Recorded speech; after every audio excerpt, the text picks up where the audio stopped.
าพเจ้ามีชื่อว่าพุทธสอนเนาะซึ่งข้าพเจ้าประจำอยู่ห้านคันไซโมบายของสิโรนของเขานั่นเองมื้อนี้ข้าพเจ้า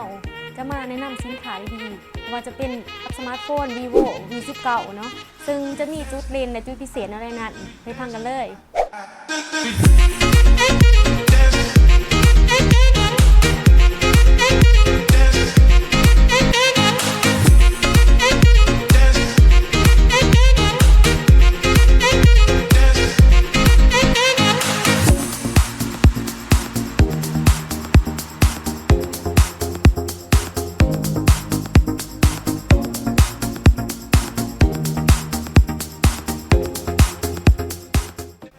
vivo V19 ของเราเนาะจะให้มาเป็นขนาดหน้าจอ 6.44 นิ้วเลยตัวนี้หน้าจอที่ให้มาเป็นหน้าจอ Super AMOLED ตัวนี้ซึ่งจะเป็นหน้าจอFull HD Fast vivo V19 จะให้กล้องหน้าเป็นกล้องคู่และกล้องหน้าที่กล้องคู่นั้นให้สูงถึง32ล้านพิกเซลและสีที่ให้มาจะมีอยู่2สีเนาะจะเป็นสีเงินและสีดำและสีที่ถืออยู่ในมือนี่จะเป็นเอิ่นว่าสีเงินเปรียบเสมือนดาวที่อยู่ข้างฝาเลยตัวนี้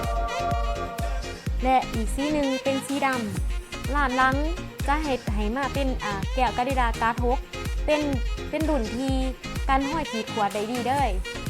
ให้มาเป็นลังโค้งจับใบกระซับมือเลยที่สำคัญเฮาอยากมาแนะนำเป็นจุดพิเศษของ vivo ก็คือกล่องเนาะกล่องตัวนี้จะให้มากล่องลังคือ4โตเลยกล่องลังความละเอียดให้มา48ล้านพิกเซล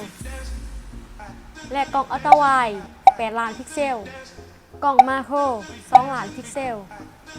และนี่ก็คือภาพตัวอย่างจากกล่องลังของ vivo V19 ทั้ง4โตเนาะ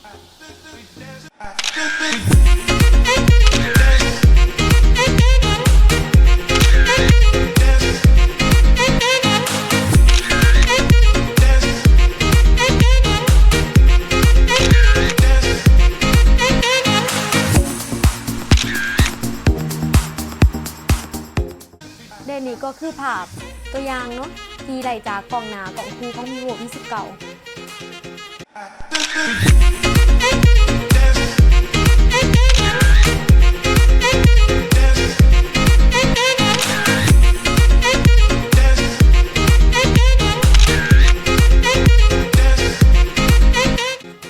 และรุ่นนี้พิเศษจะให้มาเป็นหัวสากไทป์ C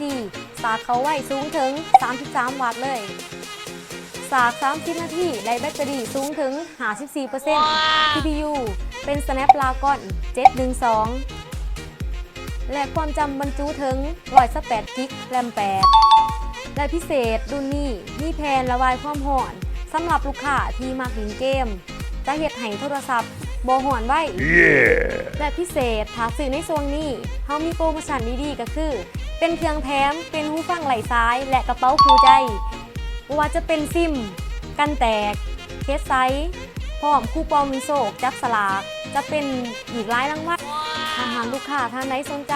โทรศัพท์ vivo V19 หรืออีกหลายๆรุ่นก็สามารถสอบถามได้ที่ห้างของพวกเราเนาะห้างคันไซโมบายคงสิโรนซึ่งตั้งอยู่หน้าตลาดเมืองคงสิโรนหรือว่าหน้าตลาดฝ่าบันดาลแกนของเรานั่นเองสุดท้ายนี้ขอฝากหมู่เพื่อนทุกๆคนฝากติดตามกดไลค์หรือว่ากดกระดิ่งเพื่อเป็นกำลังใจให้พวกเราในคลิปต่อไปอีกขอขอบใจ